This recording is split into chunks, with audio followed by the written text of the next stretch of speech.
disunahkan. Kemarin kita bahas mandi wajib. Sekarang ada mandi yang disunnahkan. Artinya kalau kita kerjakan dapat pahala, tinggalkan tidak apa-apa. Tapi tidak diakui umat Rasul Allah kalau meninggalkan dengan sengaja tanpa adanya uzur. Bukti kita cinta kepada Rasulullah adalah kita menghidupkan sunnah beliau. Ya, man ahya sunnati faqad ahabbani wa man ahabbani kana ma'i fil jannah. Barang siapa yang menghidupkan sunnahku, maka dia sungguh cinta kepadaku. Dan barang siapa yang cinta kepadaku, kata Nabi, dia akan bersamaku nanti di surga. Sekarang kita bahas tentang mandi yang disunnahkan. Sab'ata asyara guslan. Ada 17 mandi. Mandi yang disunnahkan ada 17.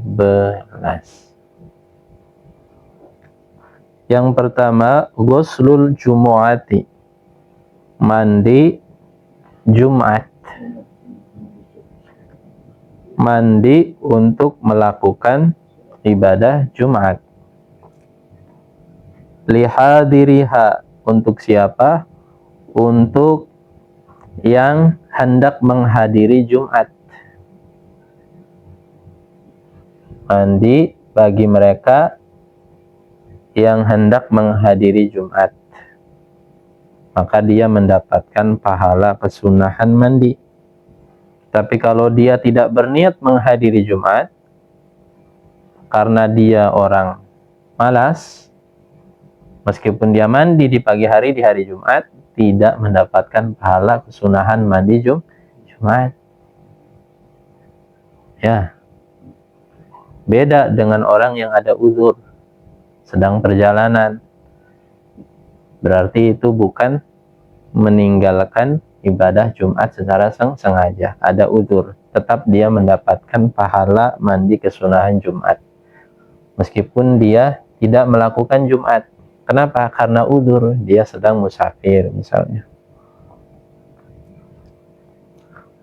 Wa waktuhu, dan waktunya kapan? Minal fajri sodik, dari fajar sodik, dari waktu subuh.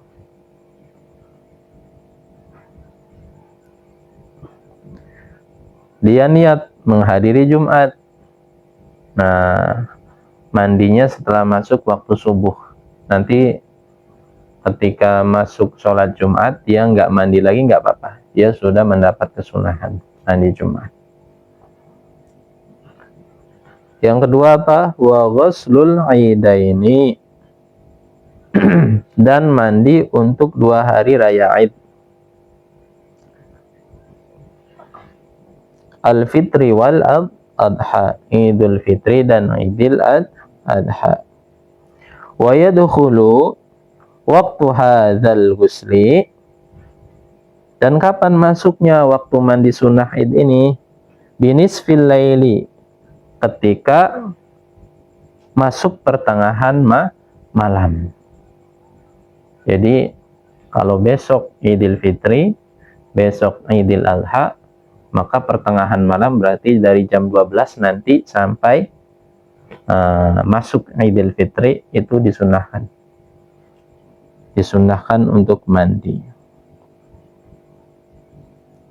Selanjutnya apa lagi? Wal istisqa. Ya. Mandi untuk sholat istisqa. Apa itu sholat istisqa? Ai talabus suqya minallah, sholat untuk meminta siraman atau meminta hujan dari Allah. Itu sholat istisqa. Sebelum sholat istisqa, maka disunahkan mandi terlebih dahulu. Selanjutnya apa? Wal khusuf lil qamar. Mandi untuk melaksanakan sholat gerhana bulan. Wal khusuf lisyamsi, dan gerhana matahari. Selanjutnya apa lagi?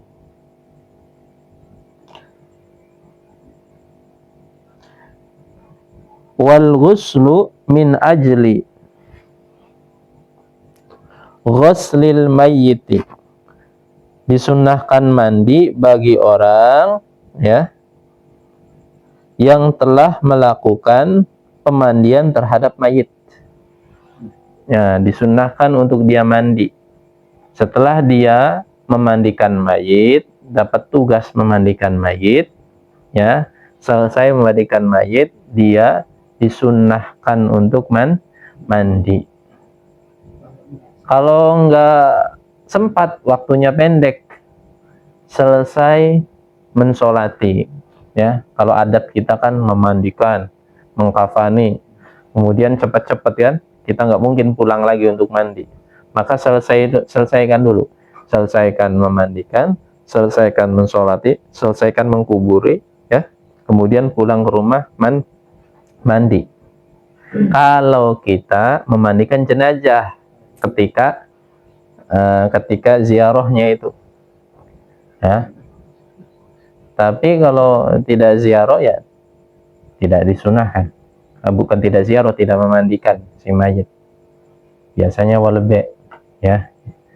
Kalau di kita adatnya walebe memandikan mayit yang laki-laki. Maka memandikan yang laki-laki, yang perempuan mandikan perempuan. Musliman kana au kafiron.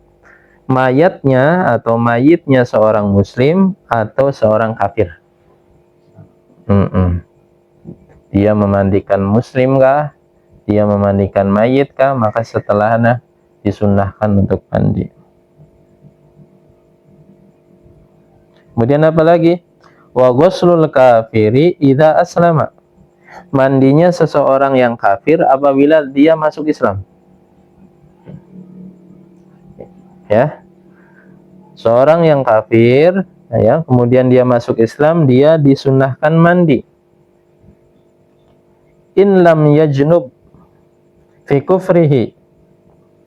Jika dia keadaannya tidak junub ketika kafir, ya, dia keadaannya nggak junub waktu kafirnya.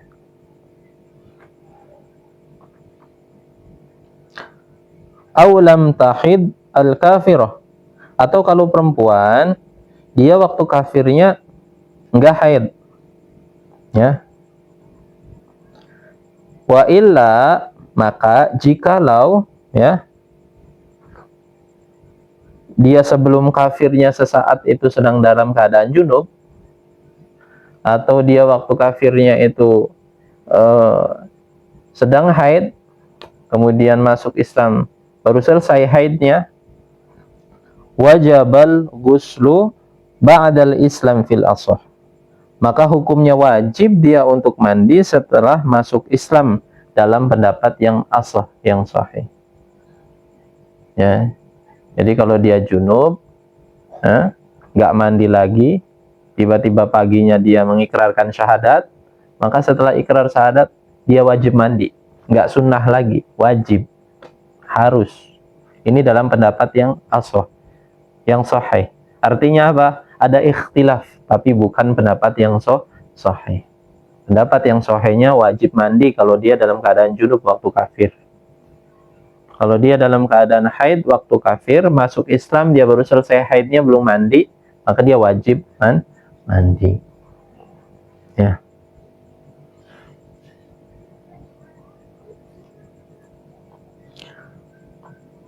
Wa qila yasqutu idza aslama. Dan dikatakan pula dalam pendapat yang lain tidak perlu mandi, artinya tidak wajib mandinya.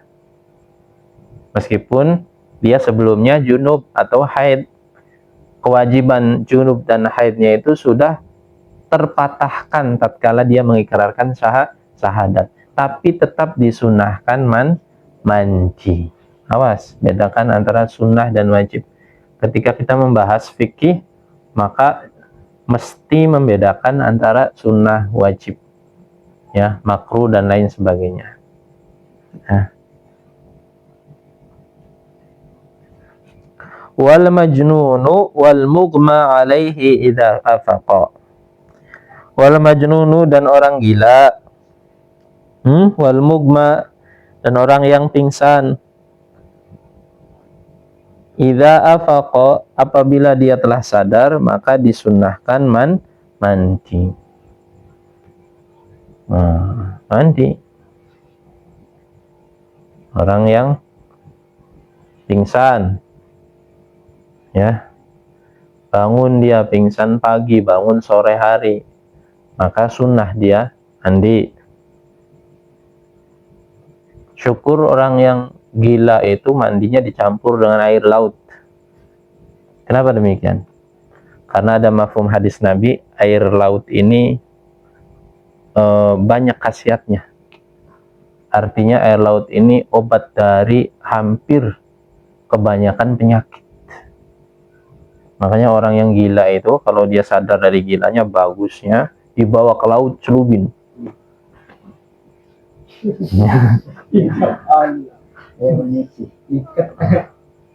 Iya, termasuk setelah diruqyah, diruqyah dimandikan itu.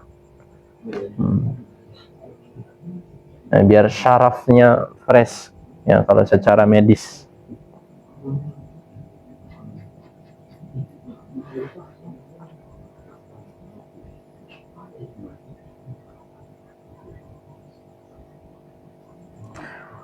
Walam yatahaqqaq minhuma inzalun. Maka hal ini disunahkan kalau dia itu tidak dipastikan, ya, inzal, keluar maninya. Dia gila kemudian sadar. Nah, dia pingsan kemudian sadar. Maka dalam waktu pingsan dan gilanya itu dia nggak ngeluarin mani, maka disunahkan untuk mandi. Disunahkan untuk mandi. Ya. Fa in tahaqqaqa minhuma inzalun wajabal ghuslu ala kulli minhuma.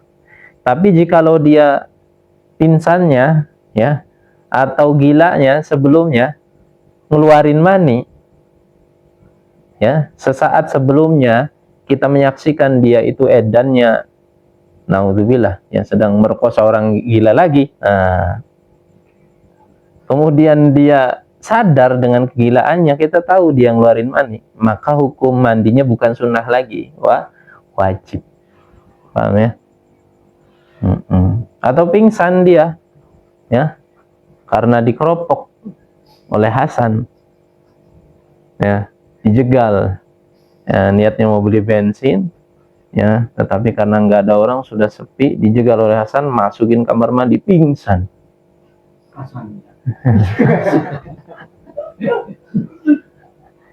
Dalam pingsannya itu nggak sengaja keluar mani karena dipaksa oleh penjaga pom. Bukan pom, ya. Maksudnya Hasan, barangkali aku diviralkan. Maka kita mengetahui dia itu dalam keadaan, maaf, disetubuhi, kemudian sadar dari pingsannya, dia wajib mandi. Ya, makanya di film-film kan itu kan, ya, habis disetubuhi, pingsan, bangun, mandi di gerojokan, kan kayak gitu skenarionya. Ya, itu wajib mandinya, bukan sunnah lagi, ya. Dan setelah mandi laporin, ya, Hasan, ya. Selanjutnya apa? Wal ghuslu inda iradatil ihrami. Mandi ketika hendak melakukan ibadah ihram. Wala farqa fi hadzal ghusli baina balighin wa ghairihi. Dan dalam hal ini tidak ada bedanya mandinya antara orang yang sudah balik maupun yang belum balik. Masih kecil, dia dikaruniakan ihram untuk umroh atau haji, maka dia disunnahkan mandi. Wala baina majnunin wa akilin. Dan tidak ada bedanya antara orang gila dan orang berakal. Kita punya saudara, ya, kita melakukan ihram untuk haji, saudaranya juga ikutan, tapi dia otaknya kurang setengah, ya, maka ketika dia hendak ihram dia tetap disunahkan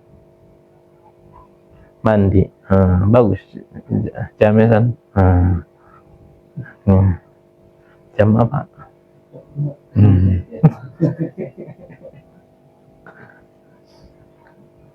Wala baina tahirin wa haidin, dan tidak ada bedanya antara orang yang suci dan orang yang haid. Fa illam yajidil al-muhrim al-ma'a tayammama. Jikalau orang yang ihram itu enggak mendapatkan air, maka dia disunahkan tayammum. Ya. Kemudian apalagi wal ghuslu lidukhuli Makkah, ya, li muhrim bihajjin au umratin. Mandi ketika hendak masuk ke Mekah untuk melakukan bagi orang yang ihram, baik itu ihram haji maupun ihram umrah. Selanjutnya apa? Walil wuqufi bi Arafah, dan hendak melakukan wukuf di Arafah, dia disunahkan mandi. Kapan? Fitasi'in Dzulhijjah, di tanggal 9 bulan Dzulhijjah. Walil mabit bi Musdalifah, dan ketika hendak dia mabit, yang nginep di Musdalifah. Wali ramyil jumar tsalatsa, dan hendak dia melempar jumroh yang 3, ya. Fi ayyamit tasyrik ats-tsalatsati, di kapan waktunya? Di 3 hari yaumut tasyrik. Fayagtasilu li ramyi, maka hendaknya dia itu disunahkan mandi bagi yang hendak melemparkan jumroh, ya. Kulli yaumin minha ghuslan, ya, setiap hari disunahkan 1 kali mandi ketika hendak jumroh.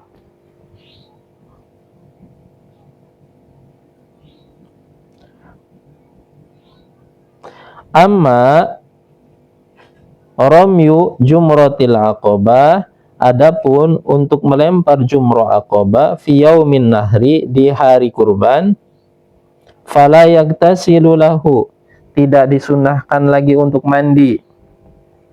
Kenapa? Liqurbi zamanihi, karena dekatnya waktu, min ghusli al-wuqufi, dari mandinya wukuf, ya. Jadi karena waktunya dekat, ya, tidak disunahkan mandi lagi untuk jumroh aqabah. Kemudian apa selanjutnya? Wal ghuslu lit-tawafi, ya, mandi untuk melakukan tawaf, ya. Tawaf apa saja? Bi tawafi kudum. Pertama tawaf kudum, kedua tawaf ifadah, ketiga tawaf wada, ya. Wa baqiyatul istigsalil masnunati madhkuratun fil mutawwalat, dan ada sebagian mandi-mandi yang disunahkan yang disebutkan di dalam kitab-kitab yang lebih besar lagi, ya.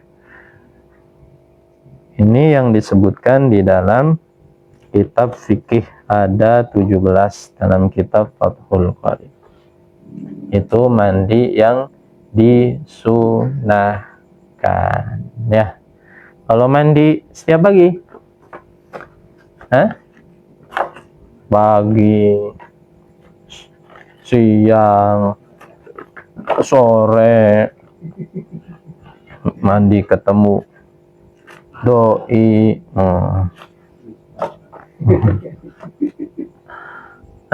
senang nggak? Ya, intinya itu berlandaskan atas dalil pertama, innallaha jamilun yuhibbul jamal. Allah itu indah dan mencintai sesuatu yang indah. Kalau dirasa kita ini sehari nggak mandi jadi ruwet, ya, maka lebih baik mandi. Ada hadis lagi dalam fadilah sholat, sering kan dibaca tuh. Jikalau seseorang itu yang mafhumnya mandi, ya, setiap kali sholat, ya, dalam mafhum hadis tuh di depan rumahnya itu ada air sungai yang mengalir yang jernih. Kemudian seseorang itu setiap kali hendak melakukan sholat dia mandi. Kemudian ditanyakan kepada para sahabat, kira-kira dakinya itu bakal berjatuhan nggak kotorannya? Kata para sahabat, pasti Rasulullah, karena dia setiap kali sholat mandi. Ya, itulah perumpamaan orang-orang yang melakukan sholat 5 kali sehari, maka dosanya akan berjatuhan. Itu poinnya. Tapi lafadz hadisnya barangkali ada yang mau menjadikan secara dohir, oh saya mandi setiap kali sholat, ya. Kalau kira airnya banyak ya nggak masalah. Tapi kalau airnya di Arab, ya, yang berharga di Afrika, ya jangan dipaksakan. Ini bisa mudarat juga, ya. Minimal sehari sekali lah, ya, kalau airnya nggak banyak. Kalau airnya banyak, ya minimal 2 kali lah setelah melakukan pekerjaan. Sekali hendak melakukan pekerjaan, bangun dari tidur, sekali. Sisanya gimana, Ang? Sisanya luntur dengan wudhu. Kalau wudhunya betul, bersinar muka-muka orang yang ahli wudhu.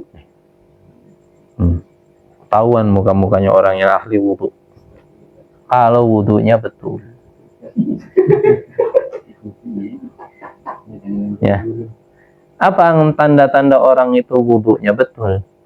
Kan kata Nabi itu pertama ada atharus sujud dalam muka seseorang tuh. Ada tanda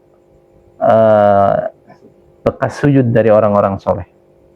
Kedua ada atharul wudhu yang nanti bersinar di padang mahsyar. Apa tandanya, Ang, di dunia? Tandanya tuh, ya, bukan tanda secara zahir saja, tapi tanda yang hakikat tuh apa?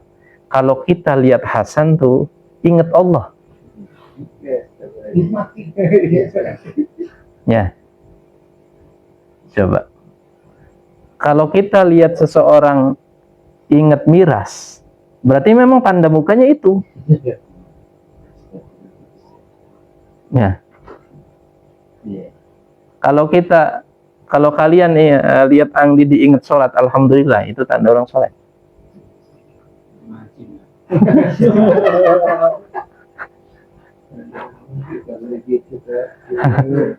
Jadi itu atharus sujud dan atharul wudhu sesungguhnya, ya.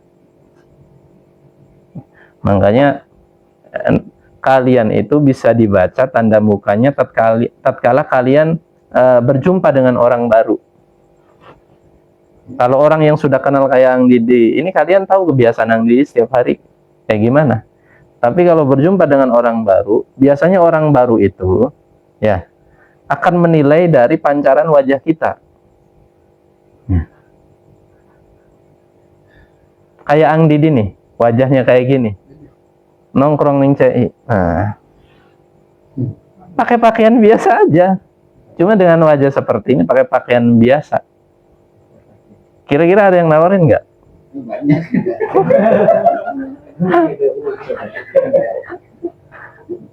Ya itu pancaran apa yang paling kuat tuh orang beriman tuh? Yang secara zahir ada di muka. Yang secara zahir, kalau bekas wudu kan hilang tuh habis wudunya. Untuk laki-laki apa? Hitam sih batuknya. Iya, jenggot. Hitam batuk. Jenggot. Ya.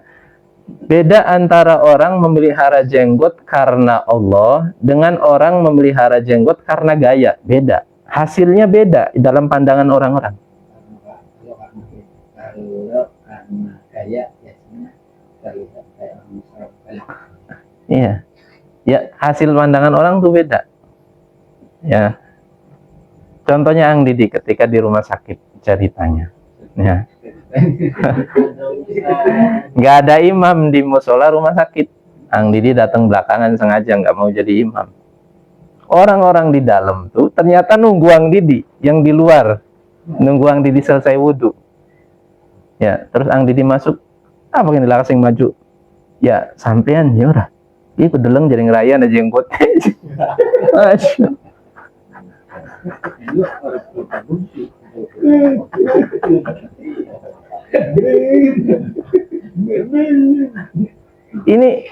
Ini nyata bagi laki-laki yang berjenggot. Jangan dipotong. Berjenggotlah karena Allah. Ya, kalau berjenggot bukan karena Allah, beda lagi pandangannya. Contohnya kayak jenggotnya Ahmad Dhani, kur kayak kan, digulung kah? Ya.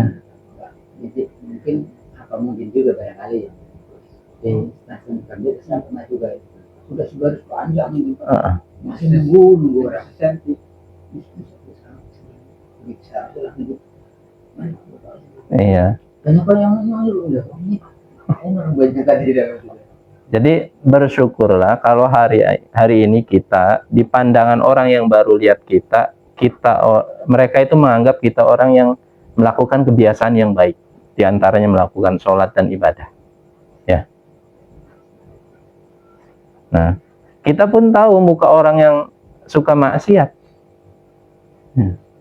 Itu keciri dari mukanya itu dia itu sudah senior dalam maksiat. Ya. Meskipun didandanin pakai jubah, pakai udang-udang, itu ketahuan. Ya, itu yang namanya atharus sujud, atharul wudu, athar daripada orang-orang soleh. Ya, makanya kalau hari ini kalian getol ibadah, kemudian kalian datang dengan orang yang berjumpa dengan orang yang baru, tiba-tiba ditawari miras, ya, maka istighfar kalian. Barangkali mukanya muka miras, selama ini beribadah ternyata nggak membekas di muka.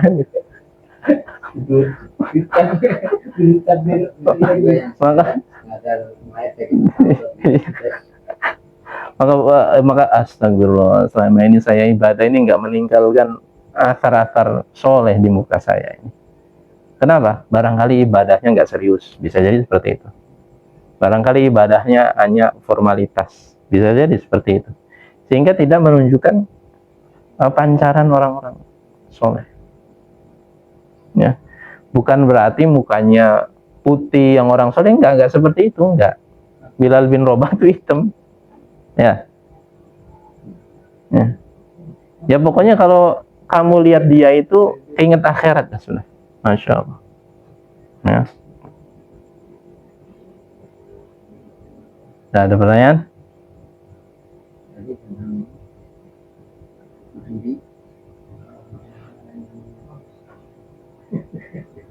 Habis meninggal.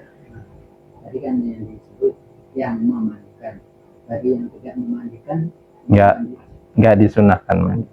Itu kan kalau di kampus saya jadi kebiasaan ya akan seakan harusnya. Yang disunahkan tuh yang memandikan. Adapun yang sekedar ziarah, mensolati, menemani, ya, mengantarkan kuburan itu nggak disunahkan mandi. Ya.